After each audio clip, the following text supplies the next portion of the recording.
우리나라 법에 이 공무원 품위 유지 의무 조항이라는 것이 있습니다. 국가기관에 소속된 공무원들은 이 공무원다운 품위를 지켜야 한다, 이런 차원에서 만든 조항이라고 하는데요.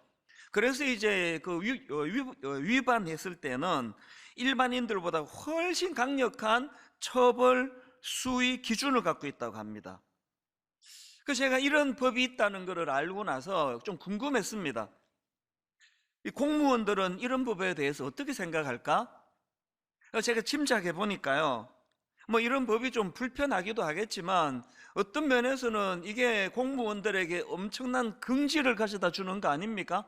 그만큼 기대가 많고 그만큼 하시는 역할들이 중요하니까 이런 그 품위도 지켜야 된다, 품위 유지 의무 조항이 있는 거 아니냐. 제가 그런 맥락에서 저도 이제 목회자다가 보니까요, 제가 목사가 된 이후로 늘 마음에 품고 있는 영어 단어가 하나 있습니다. 디그니티라는 단어인데요, 품위, 위엄, 이런 뜻을 가지고 있는데, 저는 제가 정말 그 공무원들에게 품위 유지 의무가 있다고 한다면 말씀을 전하는 우리 목회자들에게도 마찬가지라 생각합니다.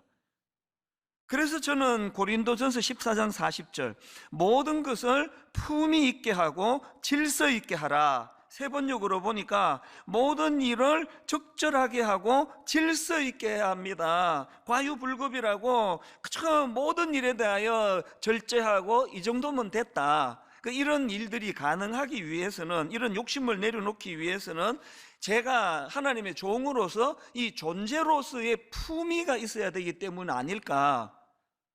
그래서 제가 우리 교회 젊은 교역자들에게 가장 많이 강조하는 것 중에 하나가 이겁니다. 목사가 무엇으로서 성도님들에게 말씀을 전할 명분은 없겠느냐? 하나님이 아무 자격 없는 저희들한테 이런 놀라운 권한을 주셨다면 거기에 걸맞는 품위, 디그니티가 있어야 된다. 절대 소탐대실하지 마라. 소탐대실은 목회자에게 그건 독약이다, 독약.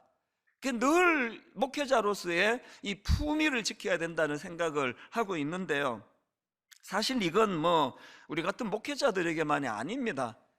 그 놀라우신 예수 그리스도의 은혜로 변화된 모든 크리스찬들에게 저는 바로 이것이 필요하다고 생각합니다. 우리가 지켜야 될 그 품위가 어떤 것일까요? 에베소서 5장 8절을 보십시오. 너희가 전에는 어둠이더니 이제는 주 안에서 빛이라. 이제는 주 안에서 빛이라. 빛의 자녀들처럼 행하라. 이게 디그니티라는, 이게 우리가 지켜야 될 존재에 걸맞는 품이라는 겁니다. 세상 사람들에게 우리의 존재가 엄청 머리가 똑똑하더라, 엄청나게 그냥 그 실력을 갖추었더라, 이것보다 중요한 거는 그 예수 믿는 사람들을 보면은 품위가 있어. 품위가 뭔가 그런 품위가 있어. 공무원들에게도 품위 유지를 요구하고 있다면 변화받은 우리야 당연히 이런 마음의 기도 제목이 필요할 거 아니겠습니까?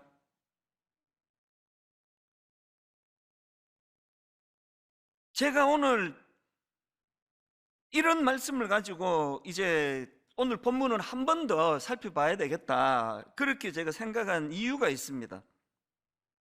그 광인의 모습을 보면서 이 귀신들이 노리는 게 이런 거구나. 5장 5절에 보면은 귀신 들린 광인을 지금 이렇게 묘사합니다.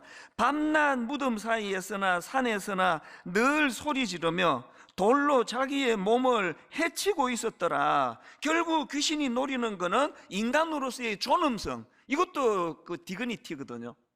인간으로서의 존엄성을 빼앗아 버리는 거예요. 제가 나이 들면서 마음에 두려움이 하나 있습니다. 제 마음의 두려움이 뭐냐? 이게 나이 들어가면서 혹시 추해질까 봐 전 두려워요. 육신이야 어떡합니까? 나이가 들어갈수록 피부도 옛날 같지가 않고 머리도 그냥 희고 까맣고 막 뒤섞여 있고 옛날 같이 그런 아름다움을 유지할 수가 없다 하더라도, 이건 어떻게 할 수 없더라도 내 영혼은 나이가 들어갈수록 정말 아름다웠으면 좋겠다. 우리 교회의 이 어르신들을 뵈면서 정말 존경하는 분이 많으시거든요. 참 향기가 나는 어른들이 있어요.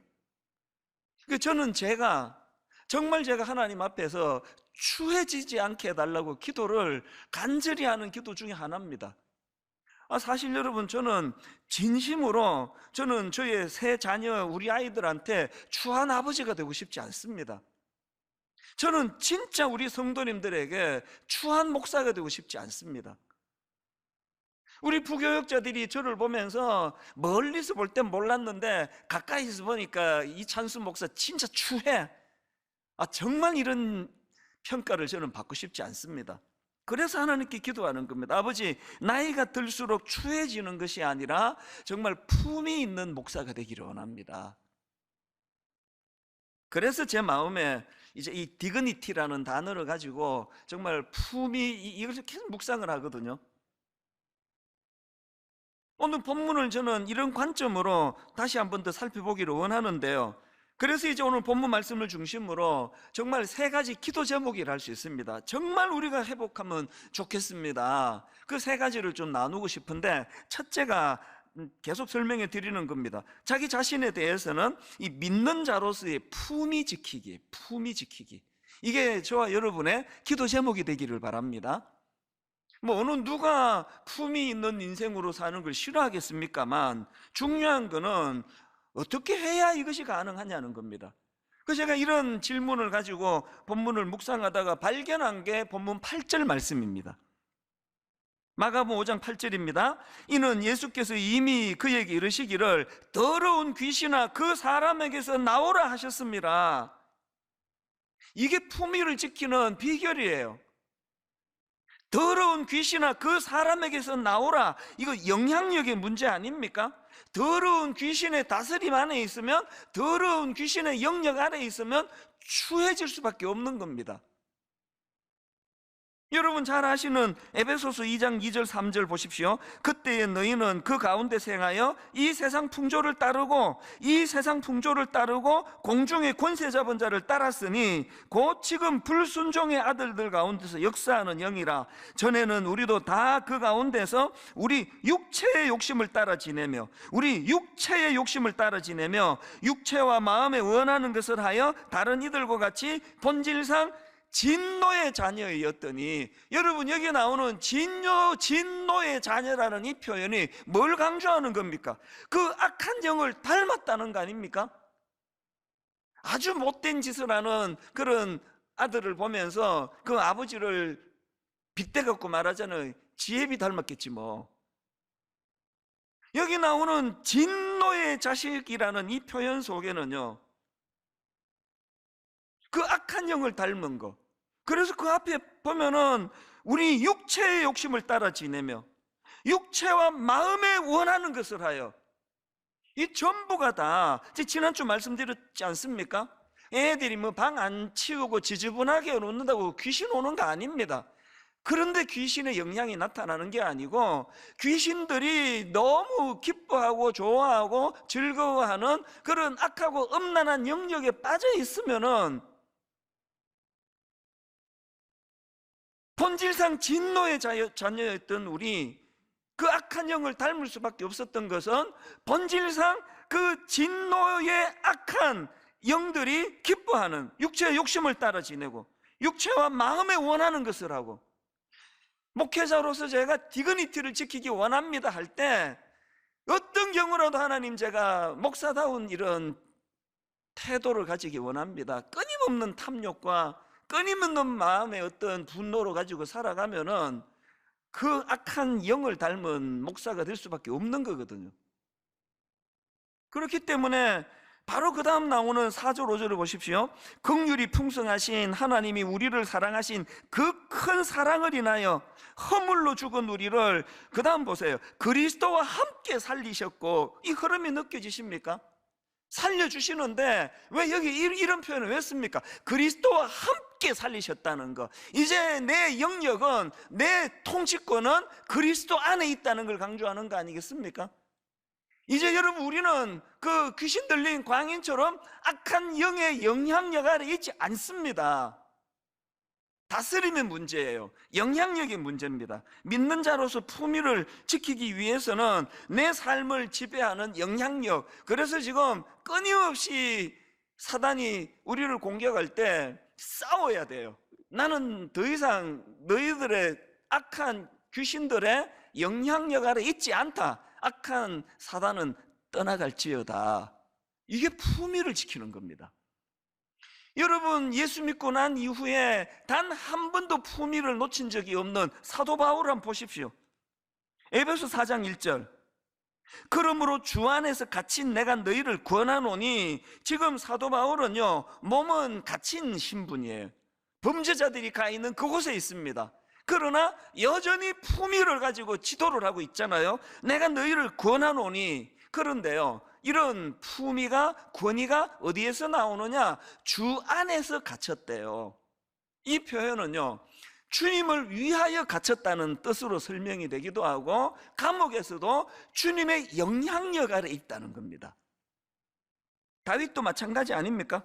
사무엘상 17장 45절, 다윗이 블레셋 사람에게 이르되 너는 칼과 창과 단창으로 내게 나오거니와, 너는 칼과 창과 단창으로 내게 나오거니와 나는 만군의 여호와의 이름 곧 내가 모욕하는 이스라엘 군대의 하나님의 이름으로 내게 나아가노라. 지금 사도 바울이 감옥에 있는 것처럼, 겉으로 보기에 품위가 다 하나도 없는 것처럼, 어린 소년 다윗이, 여러분, 그 골리앗이 가지고 있는 군사로서의 그 모양새, 너무나 큰 칼을 차고 군장을 다 갖추고 그렇게 그냥 좋은 덩치를 자랑하는 이런 차원에서의 디그니티가 소년 다윗에게는 없습니다.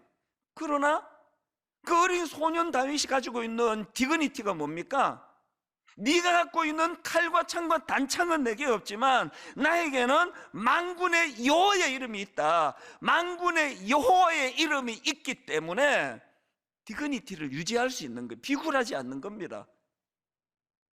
베드로도 마찬가지 아닙니까? 사도행전 3장 6절, 베드로가 이르되 은과 금은 내게 없거니와, 지금 뭐가 없고 뭐가 있는지를 보십시오. 내게 있는 이것을 너에게 주노니 나사렛 예수 그리스도의 이름으로 일어나 걸어라. 그 사람이 원하는 은과 금은, 금을 갖추고서 누릴 수 있는 디그니티가, 품위가 베드로 사도에게는 없습니다. 그러나 그가 가지고 있는 것, 예수 그리스도의 이름, 이것이 디그니티를 만든다는 겁니다.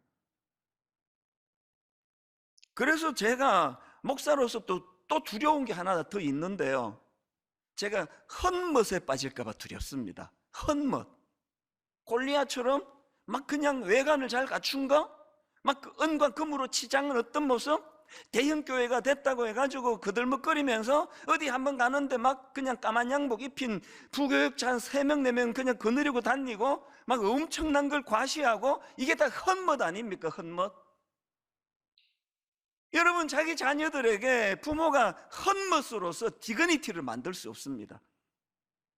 모양새는 사도 바울처럼 감옥에 있는 것처럼 초라한데, 모양새로는 그 엄청난 골리앗 앞에 그냥 돌멩이 몇 개 들고 나가는 참 디그니티, 권위가 하나도 없어 보이고 품이라고는 없어 보이는 그런 상태지만, 그러나 그에게는 여호와 하나님의 이름, 만군의 여호와의 이름이 있었기 때문에 그것이 어린 다윗을 품이 있는 용사로 만들어 주었던 것처럼, 여러분, 헛멋에 빠지지 마시기를 바랍니다. 우리가 두려워해야 되는 건 헛멋에 빠지는 겁니다. 그런가 하면은 두 번째로 우리가 회복해야 될 게 하나 더 있는데요, 자기 자신에 대해서는 품위를 지키는 게 첫 번째라면, 두 번째 타인에 대해서는 예수님의 한 사람 철학을 장착하자는 겁니다. 제가 본문을 묵상하다가 주목하게 된 포인트가 이겁니다. 5장 1절, 예수께서 바다 건너편 거라사인의 지방에 이르러, 지금 오늘 본문이 5장 1절부터 20절까지 유지가 되거든요. 이 말씀의 첫 시작이 바다 건너편 거라사인으로 가시는 것으로 시작이 되고요, 제가 주목하는 건 20절까지의 이 본문 말씀이 끝나고 그 다음 21절입니다. 21절을 보십시오. 예수께서 배를 타시고 다시 맞은편으로 건너가시니 큰 무리가 그에게 그에게로 모이거늘 이에 바닷가에 계시더니, 지금 여러분 이 말씀의 시작이 예수님이 바다 건너편으로 가시는 것으로 시작해서 그 말씀이 끝나자마자 도로배를 타고 가신다는, 건너편으로. 지금 뭘 우리가 여기서 알 수 있는 겁니까? 그렇게 온 세상 사람들이 다 그냥 기피하고 초라하기 짝이 없는 그 광인 한 사람을 위하여 예수님이 그 사람을 만나러 거기에 가셨다는 거 아닙니까? 그리고 그 과정에서 얼마나 많은 고생을 하셨습니까? 2주 전에 제가 그 풍랑을 제자들의 훈련 차원이라고 말씀을 드렸지만, 어쨌든 그 과정에서 예수님이 겪으셔야 됐던, 겪어야만 하셨던 대가 지불이 얼마나 큰 거냐고요. 이게 저에게 감동이 되는 겁니다. 세상에 어떤 지도자가 제가 이런 말 하면 되겠습니까? 아니, 그 한 사람 만나러 나보고 그까지 가라는 거야? 이 예수님의 한 사람 철학을요. 그래서 일만수도 파송운동은 분당 우리 교회에게 정말 유익한 거라 생각합니다.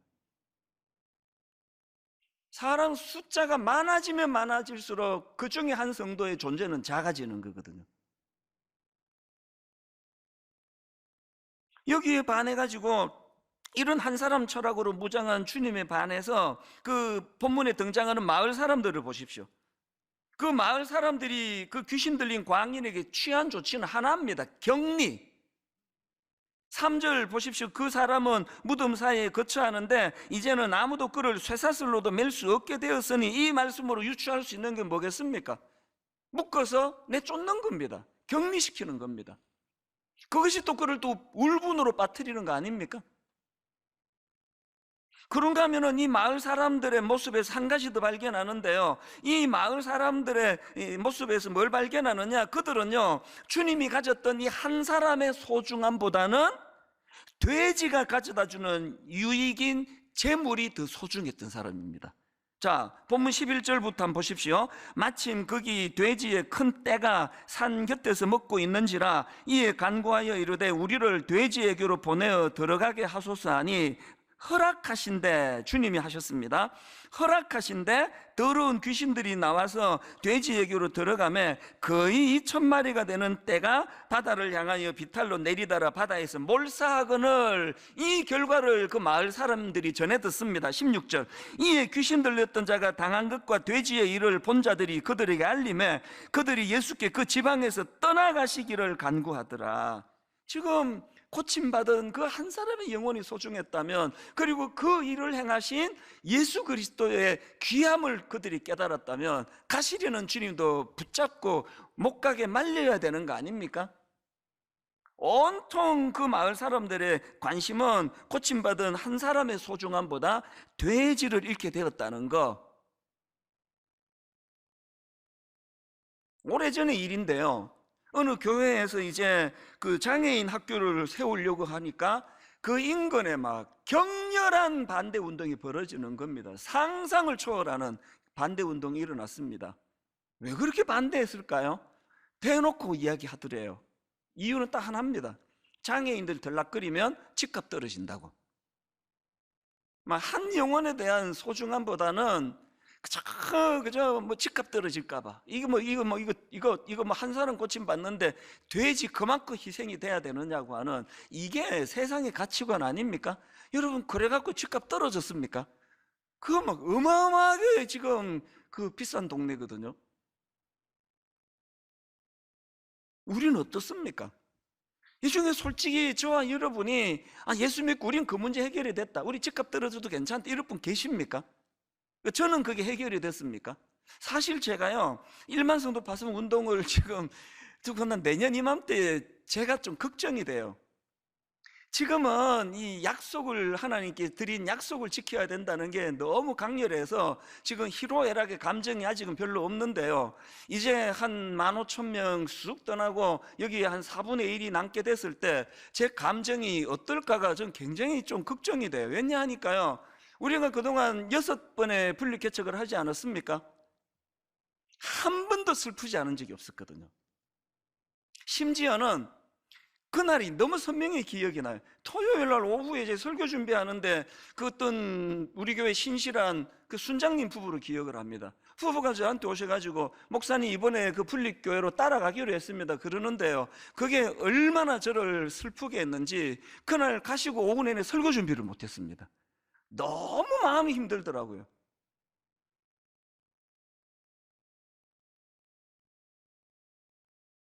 내년 이맘때가 돼가지고 이제 제가 뭐 뭘 몰라가지고 내년에 내가 안식년을 갖겠다 그랬는데요, 참 그게 뭘 모르는 소리예요. 내년에 여러분 15,000명이 빠져나가고 지금 그 수습을 해야 되는데 제가 없어진다는 게 말이나 되는 소리입니까? 예언하는데요, 절대 안식년 못합니다. 적어도 상반기 중에는 안식년 할 수 있는 상황이 아닙니다. 이게 무슨 막 그냥 그 6.25 이후에 이 복구해야 되는, 그래서 지금 막 이 다수의 순장님들하고 다 빠져나가시기 때문에 내년에 다락방을 지금 할 수 있을지 그것도 제가 지금 퀘션 마크입니다. 전 제가 지금 불안한 거예요. 내년에 제가 이게 그 소문에 이찬수 목사가 그 우울증 치료받고 다닌다더라. 이건 아니잖아요. 그럼 어떻게 해야 됩니까? 그 마을 사람이나 저나 죄성을 가진 본능은 한 영혼의 귀함보다는 여전히 내가 잘 되는 거, 내 교회가 잘 되는 거. 그래서 돼지떼가 희생된 그걸 보고 예수님 좀 가주세요, 이게 인간의 죄성이라고 한다면 저와 여러분이 어떻게 해야 될까요? 싸워야죠. 내 안의 죄성과 피 흘리기까지 싸워야죠. 그래서 여러분, 1만 성도 파송 운동은요, 이찬수 목사에게 주신 너무나 고귀한 훈련 도구고 선물인 줄 저는 믿습니다. 방치하시면 안 됩니다. 사실 지난 주일 저녁에 제가 설교 다 마치고 오후에 집에 가서 마음이 좀 힘들었습니다. 그래서 이게 나한테 트라우마가 있는 거구나. 그 지난주에 제가 설교하면서 그 귀신 들린 사람의 특징이 울분과 분노라 그러면서 저를 무슨 좌파니 우파니 이념에 찌든 사람으로 몰고 가는 사람들에 대하여 내가 분노하지 않으려고 얼마나 내가 싸우고 있다, 이 설교를 했지 않습니까? 그리고는 저녁에부터 마음이 힘든 거예요. 막 분노가 일어나고 이런 건 아닌데 막 가슴이 두근두근 거리면서 그 십수년 동안의 일들이 막 떠오르면서 좀 힘든 시간을 보냈습니다. 그래서 제가 이게 트라우마가 있구나 나한테. 왜 트라우마가 생겼는지 이유를 하나 알아요.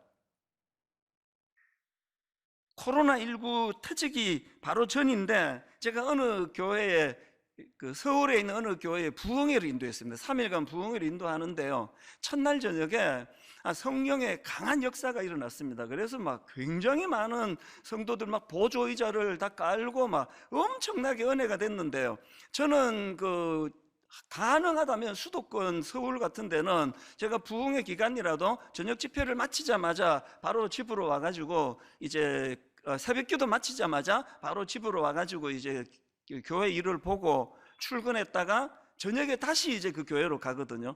그래서 그 담임 목사님하고 이제 대화를 나눌 시간이 없었는데 이 저녁에 갔더니 목사님이 덕담을 나누시더라고요. 목사님, 어제 우리 성도들 은혜 막 되게 많이 받았습니다, 이제 그렇게 이야기를 하시면서 지나가는 말로 한마디를 하시더라고요. 그 목사님 교회에 연세가 좀 드신 권사님이 계시는데 안 왔다는 거예요. 그러면서 하는 말이, 나는 좌파 목사 설교 안 듣는다, 그렇고 안 왔다는 거예요. 내가 또 참 어이가 없는, 이런 일이 또 있나? 그냥 가볍게 넘어갔는데요, 둘째 날 저녁에 진짜 은혜가 부어졌어요. 막 어마어마한 은혜가 터지고 저도 막 너무 은혜를 받고 그렇게 하고 차를 몰고 집으로 가는데 억장이 무너지는 겁니다. 우리 주님이 그 권사님도 초청했을 텐데, 우리 주님이 그 한 분의 권사님에게도 은혜가 필요한 걸 아실 텐데, 근데 이 부흥회가 다 끝나고 지금 뭐 코로나 전이니까 꽤 시간이 지났음에도 불구하고 누군지도 모르는 그 권사님을 생각하면 마음이 자꾸 쓰린 거예요. 그리고 분당 우리 교회 성도님들 중에 한참 그렇게 가짜뉴스로 휘몰아칠 때 교회를 떠난 성도들이 많진 않지만 몇 가정이 있었습니다. 대부분이 다 연세 드신 가정이에요.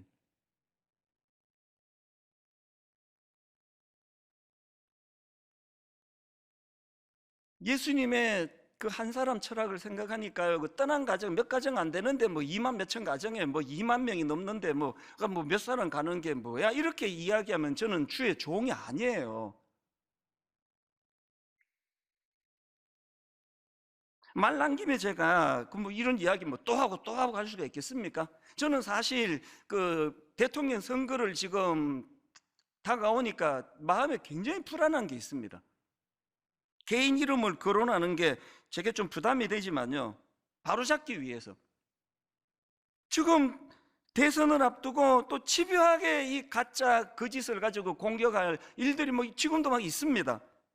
벌써 이재명 지사가 분당 우리 교회 장로다, 이런 걸 가지고 막 공격을 해요.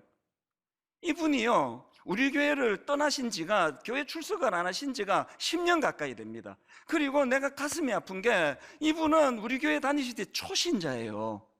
복음에 대해서 소개가 필요하고 복음이 필요한 분이에요. 장로라니요.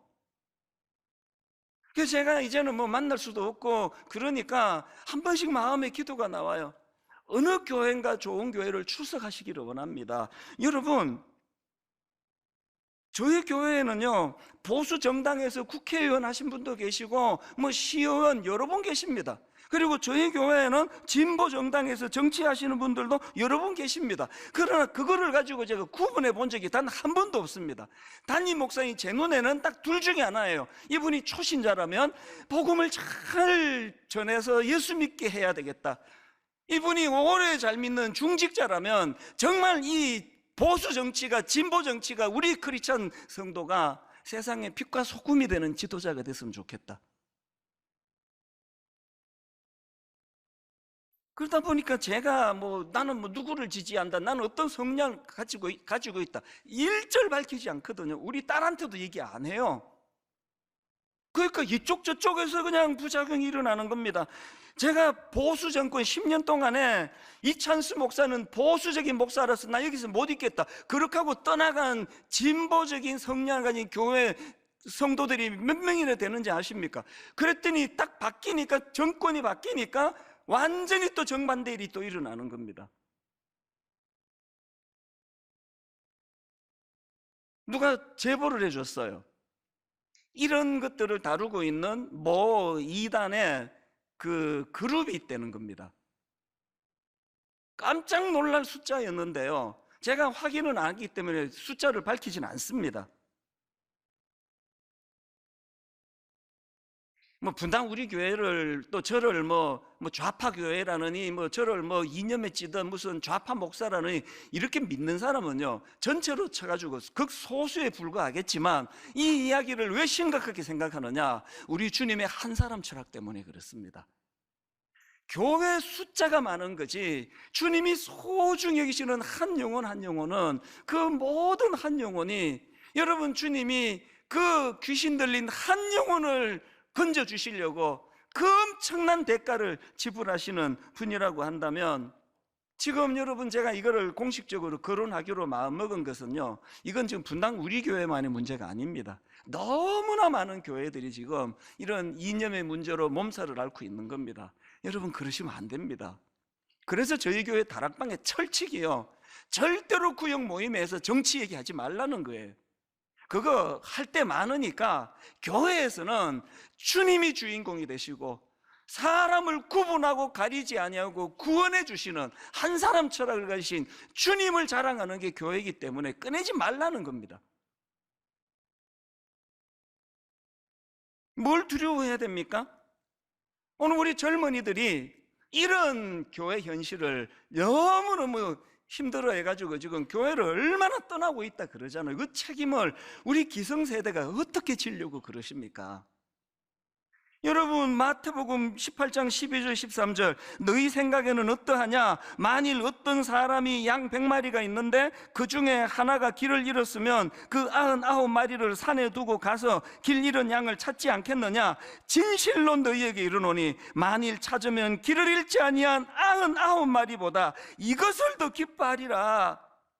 이게 우리 주님의 한 사람 철학인데, 어떻게 여러분 젊은이들이 지금 교회를 염증을 느끼고 떠나가고 있는데 말도 되지도 않는 교회 안에서 이런 문제로 싸우고 있는 거, 이건 방치할 수가 없습니다. 저와 모든 기성세대가 회개의 역사가 일어나기를 바랍니다. 교회는 영혼을 살리는 곳이에요. 여러분 생각에 잘못하고 있다는 분이 있으면 기도해 주시고 주님 이름으로 권면하면서 어떤 경우도 우리가 주님 안에서 하나가 될 수 있다는 거, 이것이 한 사람 철학을 살리는 것이고요. 마지막 세 번째로 우리가 회복해야 될 거 하나 더, 가정으로의 파송입니다. 이게 무슨 말씀이냐?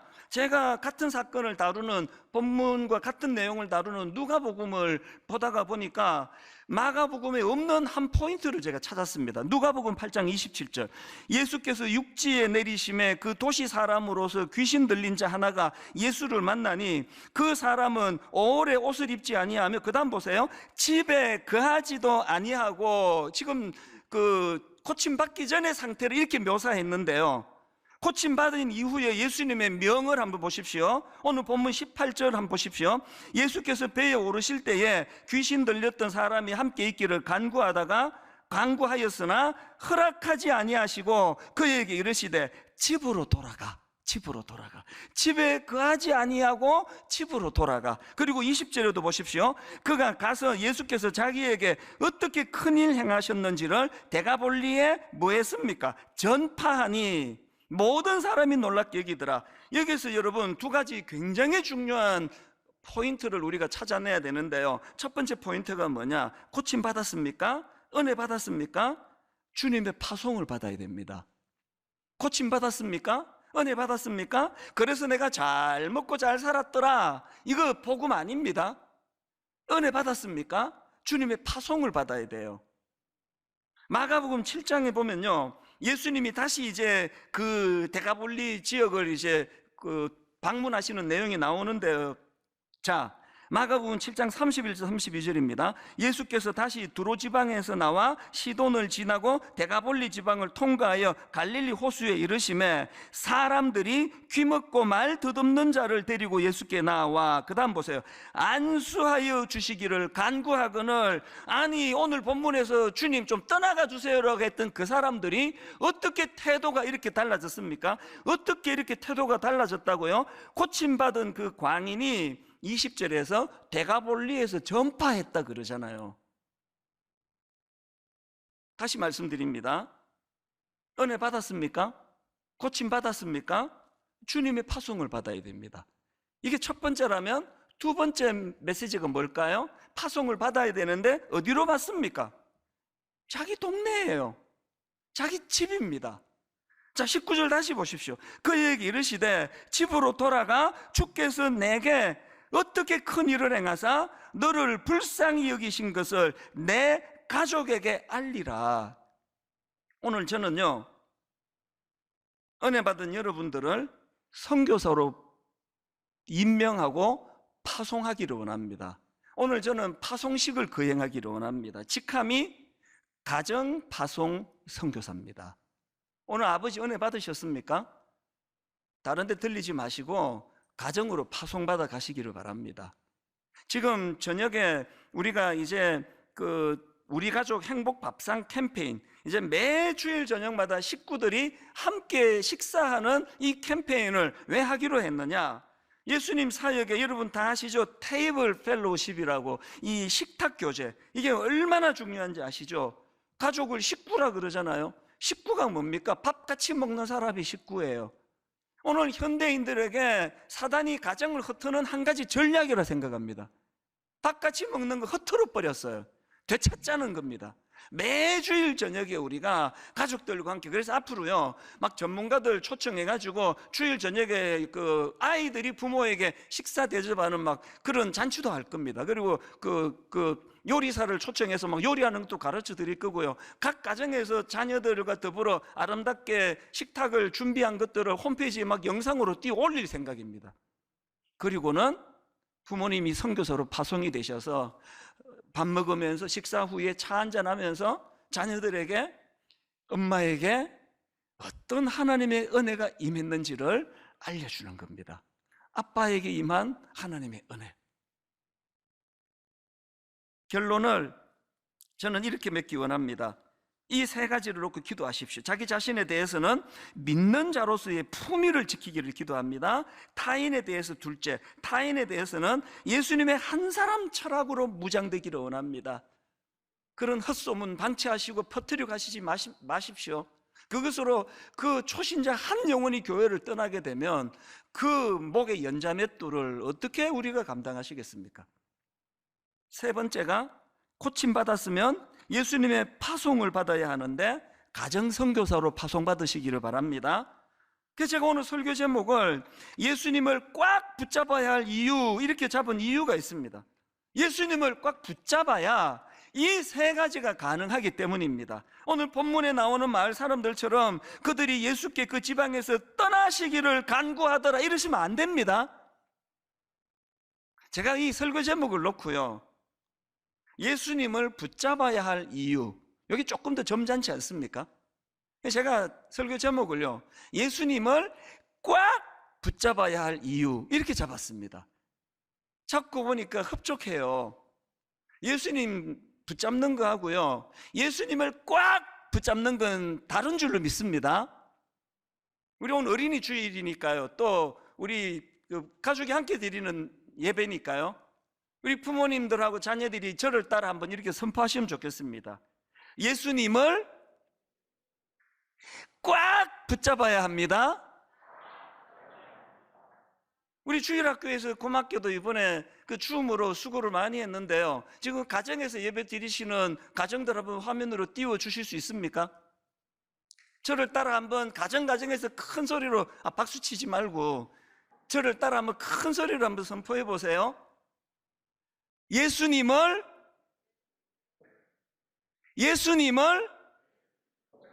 꽉 붙잡아야 합니다. 그리고 화면에 있는 가정마다 함께 예배드리는 저 모습이 너무 저 마음을 뜨겁게 만듭니다. 저 화면에 나오는, 그리고 화면에 나오지 않는 모든 가정들마다 예수님을 꽉 붙잡으셔서 이 세 가지를 구현이 돼서 여러분 시간이 가면 갈수록 품위 있는 그리스도인들이 되시고 한 영혼을 불쌍히 여기는 긍휼한 마음을 회복하시고 가정선교사로 파송해 가시기를 바랍니다.